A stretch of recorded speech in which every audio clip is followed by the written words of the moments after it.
আসসালামু আলাইকুম আমার কলিজার আপুরা ভাইয়ারা কেমন আছেন সবাই। চলে আসলাম আপনাদের মাঝে আর একটি নতুন ব্লগ নিয়ে। আমি ঝর্ণার সোয়াল থেকে প্রত্যেক আপু ভাইয়াদেরকে আমার মন থেকে দোয়া।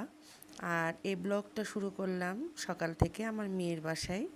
সকালবেলা ঘুম থেকে উঠে এই তো নাস্তা খাওয়া শুরু করেছি। আগের দিনের একটা মাছ ছিল, কিছু তরকারি ছিল এবং চা, পরোটা, ডিম পোজ এগুলা খাচ্ছি। আর আমার বান্ধবী সেও খাচ্ছে।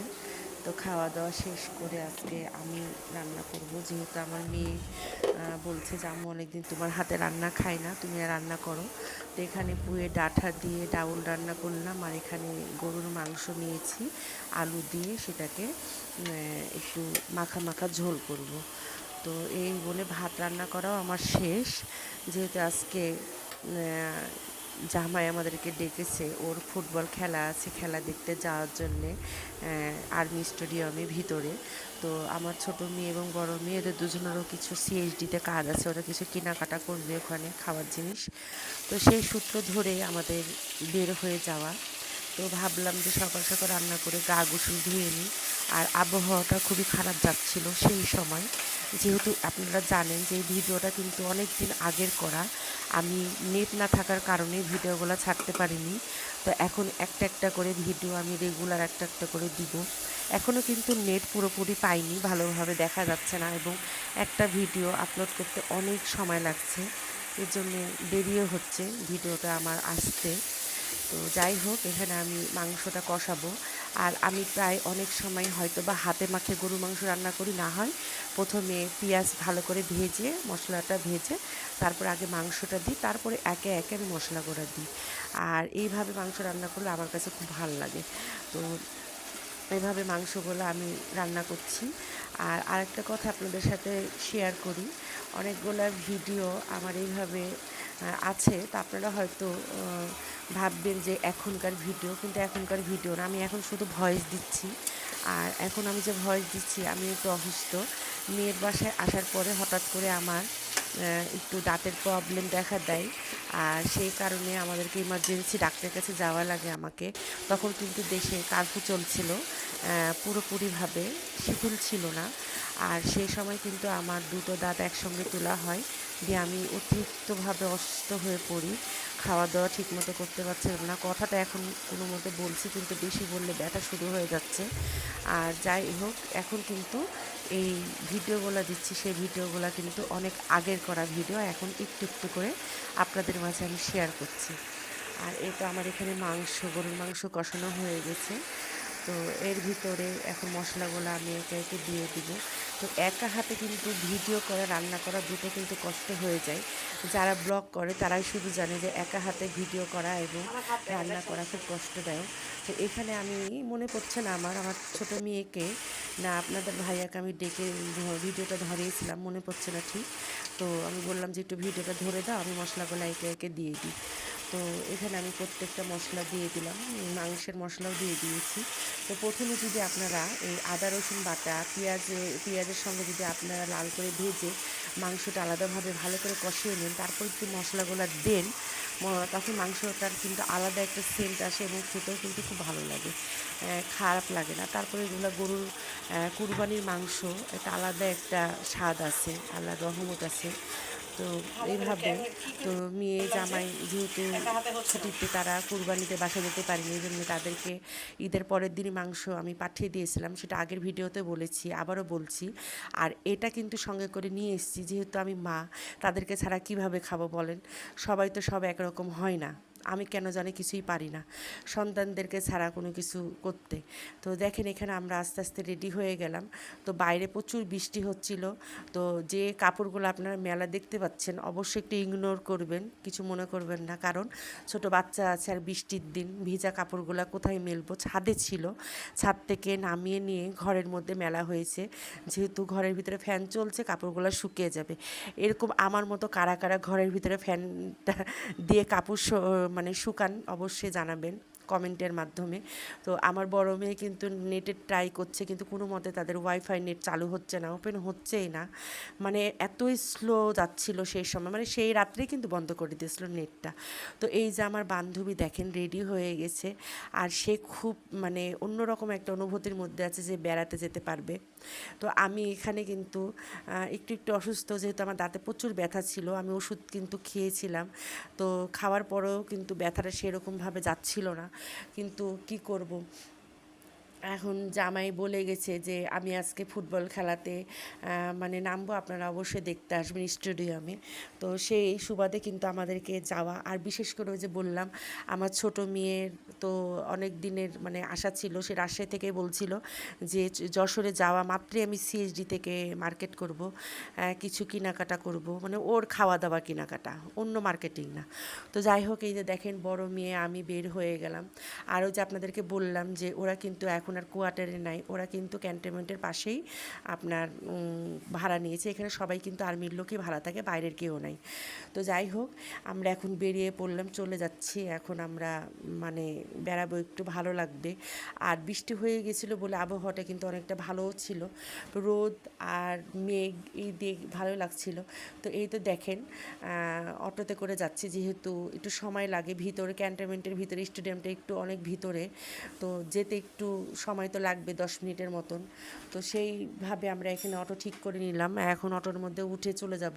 তা আমার বান্ধবী কিন্তু খুবই খুশি যে আজকে সে বেড়াবে, তার ঘুম তার খাওয়া সব কিন্তু একদম বন্ধ হয়ে গেছে। তো এই তো তার নানা ভাই মাঝখানে বসেছে, কিন্তু যাওয়ার সময় একটা না একটা পাতা তার হাতে থাকাই লাগবে, আর সে নতুন নতুন কথা শিখেছে, এই জন্য অনেক রকম কথা বলে। এই তো দেখেন আমরা কিন্তু অলরেডি স্টেডিয়ামে চলে এসেছি, আর এটা হচ্ছে যশোর ওসমানী স্টেডিয়াম। আপনারা কখনো কিন্তু ভাববেন না যে এটা সিলেটি ওসমানী স্টেডিয়াম। তো যাই হোক, এই যে দেখেন এখানে খেলা শুরু হয়ে গেছে। আচ্ছা, যদি কারণবশত হয়তো বা কোনো মানুষের ভিড় আমার মনে ছিল না, আর ছিল শেষের দিকে ছিল। তো এখানে আমরা একটু খেলাটা এনজয় করছিলাম। তো প্রচুর গরম, বসার জায়গা ছিল না সেরকমভাবে, মানে উপরে বসার জায়গা ছিল কিন্তু ছেলেদের ভিড়টা বেশি ছিল কারণে আমরা বসতে পারিনি। আর আমার ছোট মেয়ের একটু তাড়াহুড়া বেশি ছিল যে সে সিএসডিতে কিছু কেনাকাটা করবে, তাই কারণ পিছনে স্টেডিয়ামের মাঠ আর সামনের কিন্তু হচ্ছে সিএসডি। তো আপনারা কখনো ভাববেন না সিএসডিতে আমরা আবার নতুন করে এখান থেকে অটোতে করে যাওয়া লাগবে, ওই একই জায়গায় দুইটা। তো এক বলে না যে এক ঢিলে দুই পাখি মারা, তো আমরা এক ঢিলে দুই পাখি মারছি। আমি আপনার ভাইয়া তো পুরোই ঘেমে একাকার, আমি তাকে বলেছিলাম যে তুমি শার্ট পরো, সে একটু মাতাব্বরি করে পাঞ্জাবি পরে নিয়েছে। তো যাই হোক, আর এই যে দেখতে পাচ্ছেন যে সেই দিনের যে খাজা ট্রেনের মধ্যে কিনেছিলাম, সেই খাজাটা যে সে কীভাবে খায় আর কী পরিমাণ মিষ্টি খায়, আর একটু পরপর তারা এরকম করছে। খাজাটাও কিন্তু আমি বুদ্ধি করে নিয়ে গেছিলাম সঙ্গে করে, যে যদি এক জায়গায় বসি, যেহেতু ওর মা আর আমার ছোটো মেয়ে দুজনে কিন্তু সিএসডির ভিতরে ঢুকে গেছে, এখন আমরা বসে কি করব, যেহেতু আমার বান্ধবীর তো কিছু না কিছু বায়না লেগেই থাকে, আর সেও কিন্তু হাত ধরে তার নানা ভাইকে বারবার করে বলছে যে আমাকে মাম্মির কাছে নিয়ে যাও, মাম্মির কাছে নিয়ে যাও। তো ওকে আমরা এটা সেটা দিয়ে ভুলাচ্ছিলাম। তো যাই হোক, মেয়ে কিন্তু এমনি পাকনি, আর এক কামড় করে কিন্তু সে খাজা খাচ্ছে, আর সেই খাজাটা কিন্তু আমার হাতে আবার দিচ্ছে, আমি লুকিয়ে আপনার ভাইয়াকে আবার দিয়ে দিচ্ছি যে তুমি খাও, যেহেতু আমি মিষ্টি এত বেশি খাই না, বিশেষ করে এগুলা জিনিস আমার একদম ভালো লাগে না। তো যাই হোক, দেখেন কিভাবে এতটুকু দাঁত দিয়ে সে কামড় দিয়ে দিয়ে খাজাটাকে নিয়ে খাচ্ছে, আর তার চেহারাটা আর তার চোখটা কিন্তু আছে সিএসডির ওই কাচের ভিতরে, সেখানে কিন্তু আমার দুই মেয়েকে অলরেডি দেখা যাচ্ছিল, আর তাকে ভুলানোর জন্য কিন্তু খাজাটা হাতে দিয়েছিলাম। তো যাই হোক, এখানে কিন্তু তাকে ভুলানো অত সহজ না। এরপরেও আপনার ভাইয়ার সাথে সে কিন্তু আবার চলে যাবে দূরাতে অনেক দূরে। এখন আপনার ভাইয়ার হাত ধরবে, আমাকে দিয়ে দিল খাজাটা যে তুমি খাও, কিন্তু আমার তো ওই সব জিনিস ভাল লাগছে না একদম। এদের দুজনের যে কারিকির্তি, এই জায়গাটা বসে বসে দেখছি, ভিডিও করছি, মানুষ যে কি বলবে আমাকে, যে কি লাগাইছে এই মহিলা। তো দেখেন আপনার ভাইয়া সুমান তালে খাজা, আর মেহেরিমাও খাজা খাচ্ছে। তো এদের খাজা খাওয়া মোটামুটি শেষের পর্যায়ে চলে গেছে, এখন দুইজন মিলে চলে যাবে একটু দৌড়াদৌড়ি হাঁটাহাঁটি করতে। তো এখন আপনারা দেখতে পাবেন যে দুজনা মিলে কিভাবে এখন মানে প্রথমে আমার মেহেরিমা দৌড়াতে দৌড়াতে যাবে, পিছে পিছে তার নানা দৌড়াতে দৌড়াতে যাবে, মানে তাকে সে কোনো মতে ধরে রাখতে পারছে না। দেখেন দেখেন দেখেন দৌড়াচ্ছে কীভাবে, দৌড়াতে দৌড়াতে দৌড়াতে দৌড়াতে চলে যাচ্ছে দূরে, আর আমিও তার পিছু পিছু চলে গেলাম। কারণ এগুলো একটা স্মৃতি ক্যামেরার মধ্যে বন্দিত করতেই হবে, কারণ বড় যখন হবে তখন এই স্মৃতিগুলা আমি যখন গল্প করে শোনাবো তখন সে বিশ্বাস নাও করতে পারে। এই জন্য এগুলো আমার ভিডিওতে ধারণ হয়ে থাকে যাবে সারা জীবনের জন্যে, যতদিন আল্লাহ আমাদেরকে বাঁচিয়ে রাখে। আর সে যখন বড় হবে তখন কিন্তু সে অবশ্যই এগুলো দেখবে আর এনজয় করবে, যে তার নানা ভাই কেমন ছিল, নানি কেমন ছিল, খালামুনি কেমন ছিল। তো দেখেন এটা কিন্তু একটা খুব সুন্দর বীর মুক্তিযোদ্ধাদের একটা দুর্জয়, লিখেছে দুর্জয় বীর। তো সুন্দর করে একটা মানে বানাইছে, মূর্তিগুলো বানিয়েছে। আর এই তো তাদের দুজনে কিন্তু অলরেডি সিএসডি থেকে বের হয়ে গেছে, বের হয়ে ওরা দেখছে যে আমার মানে মেয়ে বড় ওখানে যে খেলা করছে, খেলতে খেলতে প্রায় আমাদের 6টা সাড়ে 6টার মধ্যে বেজে গেছে। তো আর বেশি ভালো লাগছে না, তো আমরা বললাম যে চলো তাহলে এখন আমরা বাসায় চলে যাই। আর যেহেতু জামাইয়ের আসতে একটু সময় লাগবে, যেহেতু ওর খেলা শেষ করে আস্তে আস্তে 7টার পরেই সে আসে। আর কে জানতো যে আজকেই খেলাটাই হবে তাদের মানে আপাতত শেষ খেলা। কারণ বাইরে যখন কার্ফু শুরু হয়ে গেল তখন বিভিন্ন ইউনিট থেকে আর্মিরা বাইরে চলে গেল, আর এখানে কিন্তু খেলাটা স্থগিত হয়ে গেল। প্র্যাকটিস কিন্তু চলছে, বসে কিন্তু নাই, ছুটি কিন্তু নাই।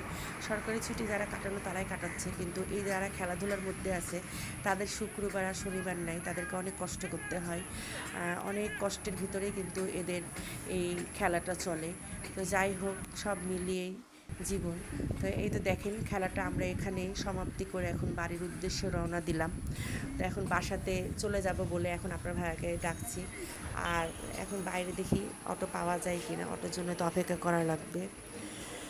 তো অপেক্ষা করছি। তো আমার 2 মেয়েকে বললাম যে তোমরা একটু তাড়াতাড়ি আসো। তো ওরা যে কী কেনাকাটা করেছে, সে কেনাকাটাগুলা ওদের মনে হচ্ছে যে শেষই হচ্ছে না দেখা। কে বলছে আমার এটা হারিয়ে গেছে, কে বলছে আমার ওইটা কই, সেইটা কই। মানে এদের মধ্যে নানা রকম জল্পনা কল্পনা চলছে, আমি বুঝতে পারছি না। তো যাই হোক, এখন এদেরকে কোনো মতে বের করে নিয়ে যে অটোতে উঠে গেলাম। আর ওই যে দেখেন আবার আইসক্রিম খাওয়ার ঝোঁক উঠে গেছে। পরক্ষণে আমরা অটোতে বসেই আছি, আমার 2 মেয়ে আবার চলে গেছে সিএসডি তো আইসক্রিম নিয়ে আসার জন্যে। তো যাই হোক, এখন এই অটোর ভিতরে একটা আইসক্রিমের ইতিহাসও হয়ে গেছিলো, যেটা আর আমরা কেউ খেতে পারিনি। ওটা আমার বান্ধবী খেয়েছিল, কিন্তু পুরাটা খেতে পারিনি, কিন্তু সে তো গোটা মুখ এবং জামা মাখিয়ে দিয়েছে। তো যাই হোক, এই তো দেখেন সুন্দর করে এখন বলছে আইস আইস করছে। আপনাদেরকে এখানে ভয়েসটা আমি দিতে পারি